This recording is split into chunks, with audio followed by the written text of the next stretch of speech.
Sometimes, when no one is watching, I wonder if I've made a terrible mistake. If all this work, all this quiet effort, was for a dream that was never really mine. You know the feeling? The alarm goes off before the sun. The house is silent. You get up, you get to work. On your project, your craft, your business, yourself, there's no applause. No one patting you on the back. Just the steady, repetitive rhythm of showing up. Day after day. For weeks, then months, then years. At first, there's a fire. A certainty. You can see the finish line so clearly it feels like you could reach out and touch it. You tell your friends, your family, they smile, they nod. But as time goes on, the nods become a little more hesitant. The questions change. So, how's that thing going? Becomes, are you still doing that thing? The enthusiasm in their voice is replaced with a quiet, polite concern, and the silence starts to get loud. The silence of an empty inbox. The silence after a launch that no one noticed. The silence of a phone that doesn't ring. You see others? People who started after you, sprint past. They're celebrating milestones you're still dreaming of. They get the recognition, the success, the life you've been working so hard to build. And a cold, creeping doubt begins to settle in your bones. It whispers to you in the dead of night. Maybe you're just not good enough. Maybe you don't have what it takes. Maybe you were foolish to even try. The days start to bleed into one another. The same routine, the same effort, for the same lack of results. It's exhausting. It's a deep, soul-level weariness that a good night's sleep can't fix. You look in the mirror and you don't recognize the person staring back. The spark is gone. The hope has worn thin. You start to resent your own stubbornness. Why can't you just quit? Why can't you be like everyone else? Find a stable path and let this foolish dream die. This stubbornness, this refusal to give up, starts to feel like a character flaw. A weakness. The very thing that's keeping you stuck in this loop of trying and failing. Quitting feels like the most logical, sensible thing to do. It feels like relief. Continuing feels like an act of madness. You're at a crossroads where every sign points back to where you started, and you're just tired. So very tired of fighting. And then, one ordinary day, something shifts. It's not a lightning strike.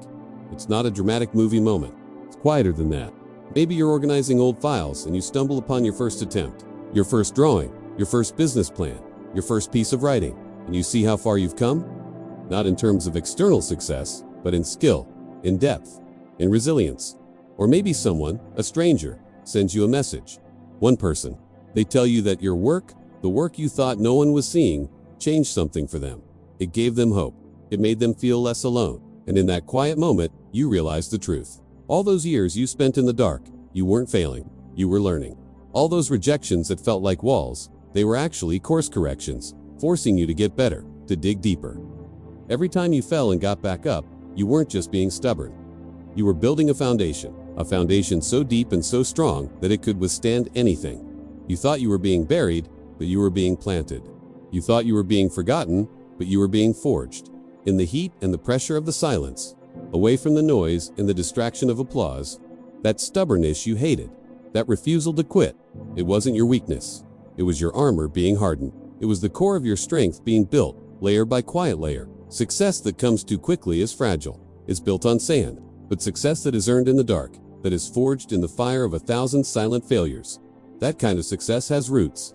It lasts. The world celebrates the bloom, but it forgets the years, the seeds spent in the ground. It forgets the darkness, the pressure, the slow, unseen struggle to break through the soil. Everyone wants the finished product, the overnight success. But greatness is never built overnight. It's built in the early mornings and the late nights. It's built in the repetitions, the revisions, the moments you've wanted to walk away but chose to stay. Look at the strongest things in nature. The diamond is just carbon that endured immense pressure. The giant redwood tree spent years developing a root system hidden underground, preparing to stand tall for 1,000 years. The greatest artists, the most innovative thinkers, the most resilient leaders, they almost all have a lost decade, a period of time where the world wrote them off, a period where they worked and waited and honed their craft in obscurity. That wasn't their setback, that was their making. So if you're in that quiet place right now, if you feel like you're working with nothing to show for it, if the world feels like it's moving on without you, I want you to consider a different story. You're not falling behind, you're not late, you're not failing. You are in the forge. This pressure you feel has a purpose. This silence is a gift.